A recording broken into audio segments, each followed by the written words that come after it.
Assalamualaikum warahmatullahi wabarakatuh. Selamat ketemu kembali anak-anakku sekalian pada pembelajaran daring. Semoga kalian tetap sehat selalu dan dalam lindungan Allah Subhanahu wa taala.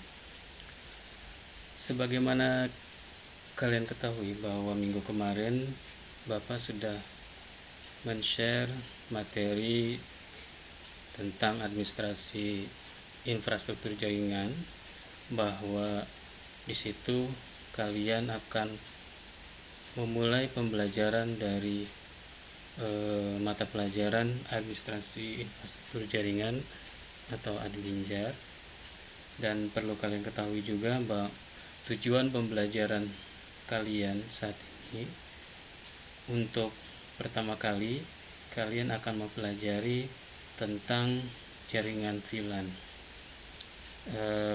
Untuk pembelajaran VLAN, kalian harus memahami teori konsep dasar VLAN, memahami tujuan penggunaan VLAN, memahami pemanfaatan VLAN, memahami cara kerja VLAN, serta sampai mengetahui perangkat VLAN itu apa aja. Tetapi kalian harus tahu terlebih dahulu tentang kota konsep dari jaringan virtual local area network itu sendiri, terutama pada infrastruktur jaringan, definisi dari VLAN itu sendiri, alasan kenapa sih VLAN itu digunakan, dan apa aja sih jenis-jenis VLAN-nya, prinsip kerjaan dari VLAN itu sendiri seperti apa, dan penerapan VLAN itu dalam kehidupan sehari-hari dan kondisi jaringan yang ada saat ini. Oke, untuk pertama kali kalian mungkin sudah mengetahui dasar-dasar dari komputer dan jaringan yang sudah kalian dapatkan pada kelas 10.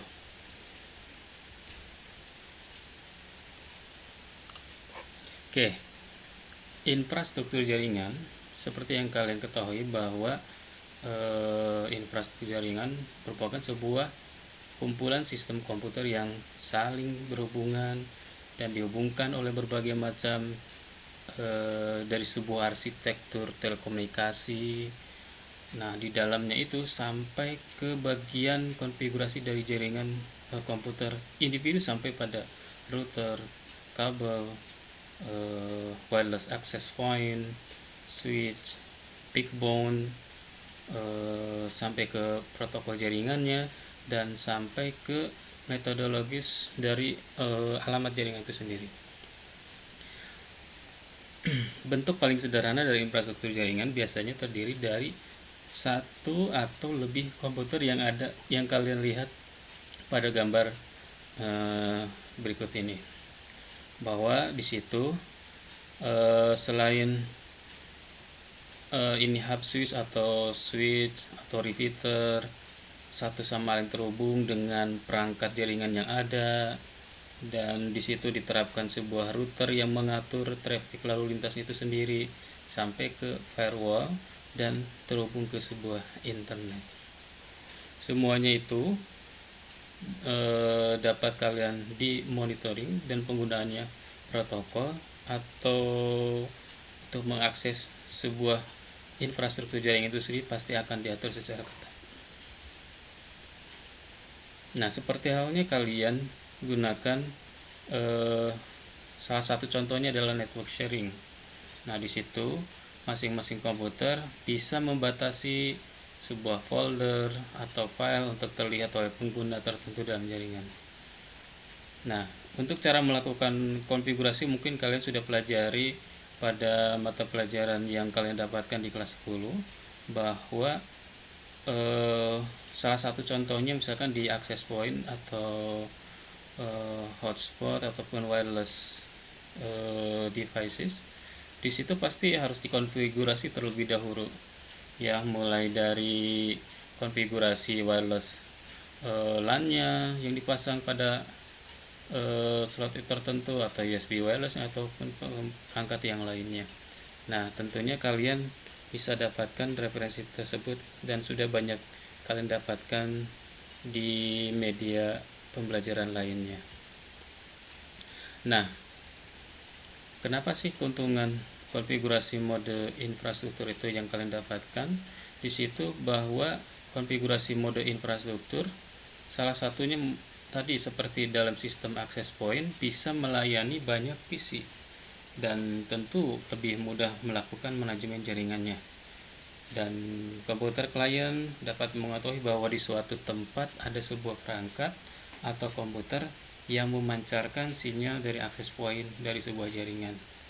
Dan di situ bila menggunakan perangkat khusus, maka tidak diperlukan lagi sebuah PC berjalan setiap waktu untuk melayani klien pada jaringannya. Nah, umumnya perangkat access point dapat dihubungkan langsung ke sebuah switch atau sebuah jaringan lokal area networknya, sehingga dapat menghubungkan komputer yang menggunakan WiFi untuk dapat masuk ke dalam sebuah jaringan. Nah, setelah itu dari sistem keamanan pada access point lebih terjamin. Kenapa? Karena di situ terdapat fitur pengaman sebuah perangkat access point. Memiliki beberapa fitur seperti pemblokiran IP atau MAC address-nya, media access control address-nya, sampai membatasi pemakai pada port dan lain-lainnya. Nah, begitu pula dengan virtual local area network itu sendiri atau teknologi VLAN. Nah, VLAN merupakan apa sih? Ini sekelompok perangkat atau devices pada sebuah local area network atau lebih yang disetting atau dikonfigurasikan atau yang diatur menggunakan perangkat lunak dalam memanage sebuah infrastruktur jaringan itu sendiri, sehingga kalian dapat berkomunikasi seperti halnya bila perangkat tersebut terhubung ke jalur yang sama, padahal sebenarnya perangkat tersebut berada pada sejumlah segmen LAN yang berbeda. Jadi intinya VLAN merupakan sebuah bagian yang terkecil dari jaringan IP yang terpisah secara logik. Nah, seperti yang kalian lihat bahwa contoh penerapan dari teknologi VLAN, kalian perhatikan topologi jaringan berikut ini. Di situ terdapat switch, 3 buah switch yang terhubung dengan 1 buah router, dan masing-masing switch itu memiliki klien atau sebuah PC yang memiliki identitas sebuah, contoh halnya IP address pada kelas C. Mungkin kalian sudah pelajari klasifikasi dari IP address sendiri. IP address itu apa sih? Itu sebuah protokol internet, protokolnya dalam mengakses sebuah dalam biasanya digunakan dalam sebuah jaringan. Contohnya seperti ini, switch 3.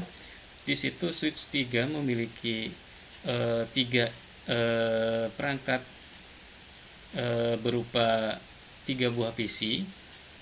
Contohnya seperti ini. Di faculty memiliki identitas VLAN 10 dengan IP address 172.17.10.24/24, dan student memiliki VLAN 20 dengan IP address 172.17.20.25/24, dan guest memiliki VLAN 30 dengan IP addressnya 172.17.30.26/24. Nah, di switch yang kedua itu pun harus diterapkan dan dijalankan dengan metode yang sama pada posisi switch yang 3 itu. Faculty memiliki VLAN 10, student di VLAN 20, guest di VLAN 30. Nah, kok ini kenapa bisa menggunakan identitas VLAN yang sama?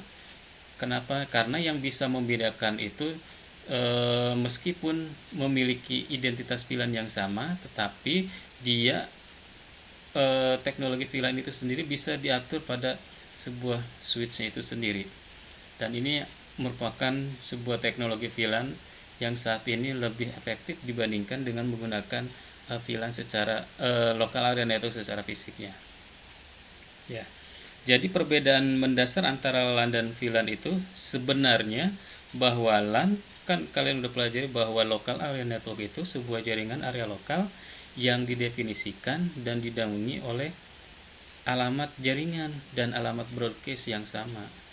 Dan kalian perlu ingat juga bahwa perangkat router akan menghentikan lalu lintas sebuah broadcast apapun itu protokolnya, itu mau protokol UDP, TCP ataupun yang lainnya ya. Tetapi ketika pada switch, nah akan secara otomatis si switch ini akan meneruskannya berhubungan dengan walaupun terpisah secara fisik, karena kalian mungkin sudah pelajari pada kelas 10 itu di OSI layernya bahwa switch itu pada posisi layer berapa? Di layer 2. Apa tuh layer 2? Nah, mungkin kalian harus mengingatkan kembali dari OSI layer itu memiliki 7 layer ya. Yang pertama, Bapak selalu mengingatkan ke kakak-kakak kelas kalian mungkin sebelumnya, selalu menggunakan istilah yang mudah diingat, yaitu dengan istilah papa datang, naik tangga sampai paling atas. Berarti papa itu physical layer, datang di data link, naik adalah network, tangga transport layer, sampai berarti session layer, paling adalah presentation, dan atas adalah application layer. Nah, itu kalian harus mempelajari ulang lagi tentang OSI layer itu sendiri ya. Oke. Sedangkan VLAN tadi disebutkan bahwa virtual LAN itu sebuah jaringan LAN secara virtual ya, dibuat pada sebuah perangkat apa, yaitu perangkat switch itu sendiri ya. Pada switch standar biasanya akan meneruskan lalu lintas dari satu port ke semua port yang lain ketika ada jaringan itu dengan domain broadcast yang sama melewati port tersebut. Nah, pada switch yang khusus mungkin kalian baru mengetahui bahwa untuk VLAN ini salah satunya gak jauh beda dengan switch manageable ya. Switch yang bisa diatur berdasarkan apa?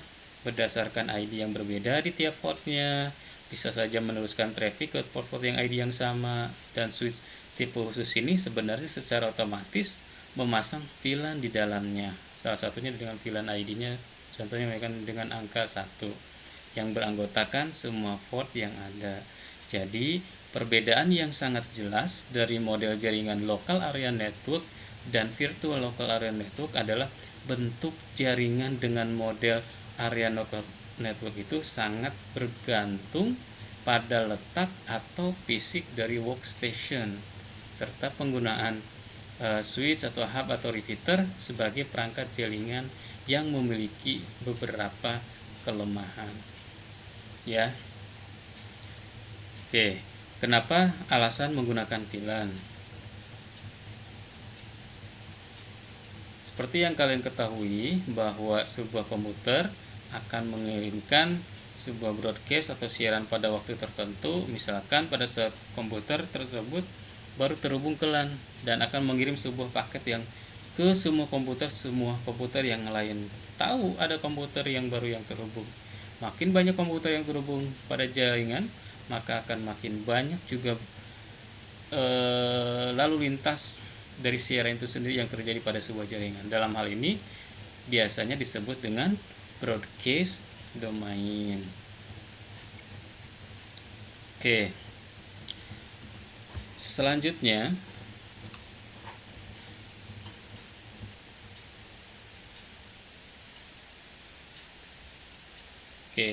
dari kelebihan VLAN itu sendiri salah satunya adalah menghemat biaya. Kenapa? Pertama, secara fisik satu LAN menggunakan satu switch ya. Bagaimana jika di dalam sebuah gedung atau sebuah instansi terdapat 3 atau 5 LAN, berarti menggunakan switch itu sebanyak 3 atau 5 switch ya. Nah, seperti halnya seperti ini. Tetapi ketika kalian menggunakan VLAN, beda. Untuk menggunakan VLAN itu hanya cukup satu saja secara fisiknya. Tetapi yang membedakan bahwa menggunakan VLAN hanya memerlukan satu switch untuk memisahkan apa yang tadi Bapak sampaikan, yaitu memisahkan sebuah broadcast domain tanpa menambahkan fisik switch itu sendiri dan tidak memerlukan sebuah perangkat yang namanya router. Jadi setiap VLAN pasti sudah berbeda pada broadcastnya itu sendiri. Oke, yang kedua dari sisi keamanan jaringan. Mengapa tidak menggunakan 3 subnet saja dalam switch? Mungkin satu kalian udah pelajari subnettingnya. Nanti pas ini nanti akan sampaikan untuk manajemen IP itu sendiri. Nah, bisa saja manajemen IP-nya bisa menggunakan kalian secara klasikal, bisa kalian menggunakan secara subnetting ataupun dengan VLSM atau variable length subnet mask itu sendiri. Oke.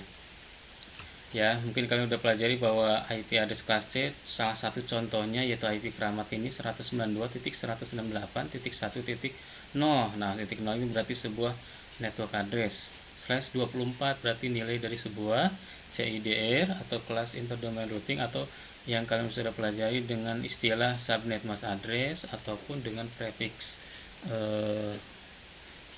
ininya ya, prefix masknya atau ini. Oke, data pribadi yang ini misalkan ini alamat jaringan ini sebenarnya bisa dilihat oleh pengguna komputer di subnet lainnya. Jadi dengan VLAN, tiap VLAN itu akan benar-benar terpisah dari sisi lalu lintasnya atau jalurnya. Ya, misalkan contoh konfigurasinya interface 1 dan 2 kita kasih nama VLAN ID-nya adalah VLAN 1 dengan network address-nya 192.168.1.0/24 yang terhubung ke komputer 1 dan komputer 2. Interface 3 dan 4 memiliki VLAN ID-nya 2 dengan network address-nya sekian, akan terhubung ke komputer 3 dan komputer 4. Dan interface 5, 6 membuatkan sebuah VLAN 3 192.168.3.0/4 dan itu akan terhubung ke komputer 5 dan 6.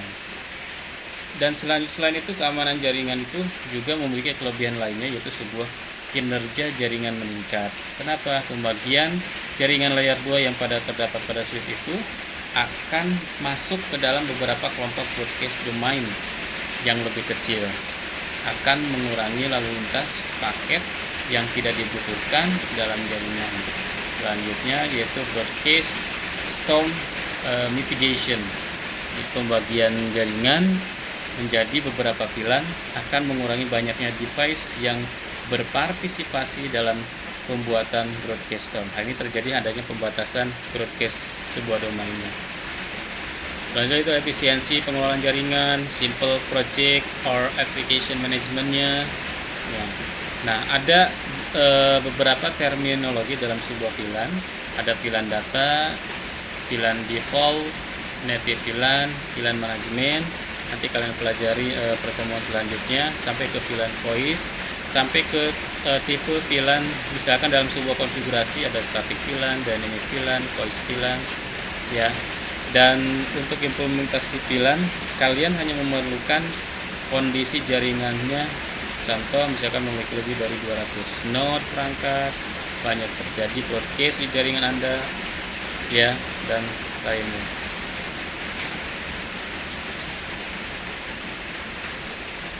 Oke, seperti yang disampaikan pada sebelumnya bahwa jenis-jenis VLAN kalian sudah mengumpulkan tugas di minggu sebelumnya.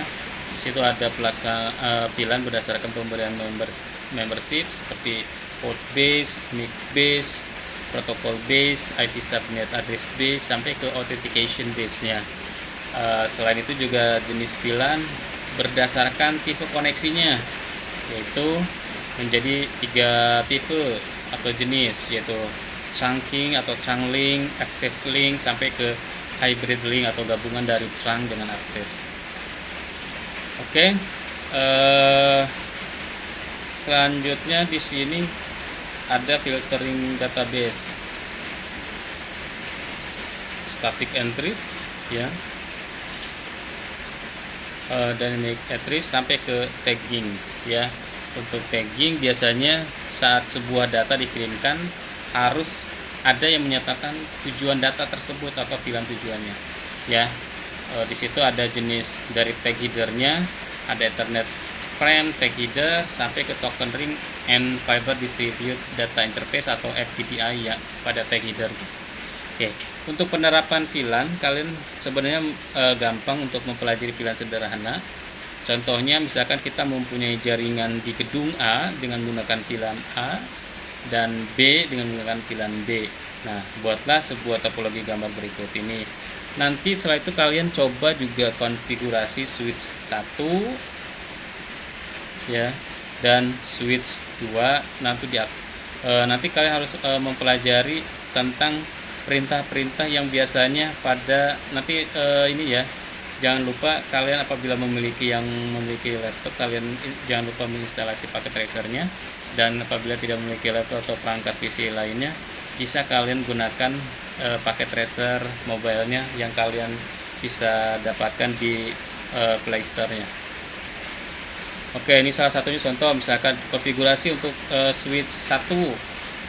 Ketika kalian mengetikkan switch akan diaktifkan dengan istilahnya N, berarti mengaktifkan.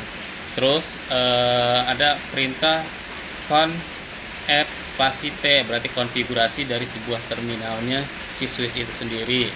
Nah, ketika di enter, di situ akan muncul dan dibuatkanlah sebuah identitas dengan nama VLAN 10.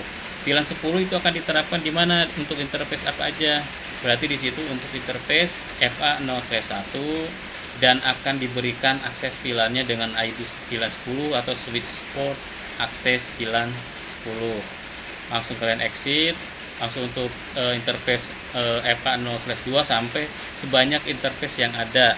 Setelah itu kalian jangan lupa konfigurasi untuk interface VLAN 10-nya pada IP address-nya berapa dan net mask address-nya berapa. Begitupun selanjutnya sampai VLAN 20. Setelah itu kalian lakukan konfigurasi dari switch 2. Di situ sama seperti halnya pada switch yang pertama. Proses tahap demi tahapnya seperti itu. Nah, barulah akan kelihatan kita konfigurasi VLAN, akan ketahuan sebuah tabelnya, ya, bahwa gedung A dengan IP address sekian sekian dan gedung B dengan IP address sekian sekian dengan gateway sekian sekian sekian. Oke, seperti yang kalian lihat pada gambar. Nah, setelah itu kalian juga jangan lupa konfigurasi IP address-nya itu masing-masing VLAN harus terhubung. Oke. Nah, untuk tugas kalian pada kesempatan kali ini, mudah-mudahan kalian bisa paham dan bisa mengeksplorasi materi ini di media apapun juga yang kalian tahu. Yang penting di situ Bapak menyampaikan garis besarnya saja dan kalian harus pelajari lagi dengan materi yang lebih dalam lagi. Oke, untuk tugasnya kalian buatlah dari percobaan yang kalian lakukan, nanti dibuat percobaan pada sebuah paket tracernya, ya, dengan konfigurasi ini, ya, ada 2 buah VLAN dan kalian lakukan konfigurasi semua VLAN itu sendiri, bagi VLAN A, VLAN B, dan dibuatlah dokumentasinya seperti ini, dan buatlah kalian kesimpulan jaringan VLAN sederhana tersebut. Oke, mungkin itu yang bisa Bapak sampaikan pada belajar dari rumah pada mata pelajaran administrasi infrastruktur jaringan kelas 11 dengan materi pokoknya adalah VLAN, Virtual Local Area Network. Dan jangan lupa kalian mengisi absensinya pada link Google Form yang sudah Bapak sampaikan di Google Classroom beserta file. Jangan lupa tugasnya kalian kerjakan. Bapak tidak akan memberatkan kalian, disesuaikan dengan kondisi yang kalian miliki. Apabila memiliki laptop dikerjakan pada laptop, dan apabila memiliki HP dikerjakan pada HP dengan menggunakan pakai tracer mobile-nya. Selamat mencoba. Nanti untuk yang prakteknya Bapak akan sampaikan filenya. Oke, sampai ketemu kembali di pertemuan selanjutnya, dan jaga kesehatan selalu. Semoga Allah melindungi kita semuanya, sehat lahir batin. Assalamualaikum warahmatullahi wabarakatuh.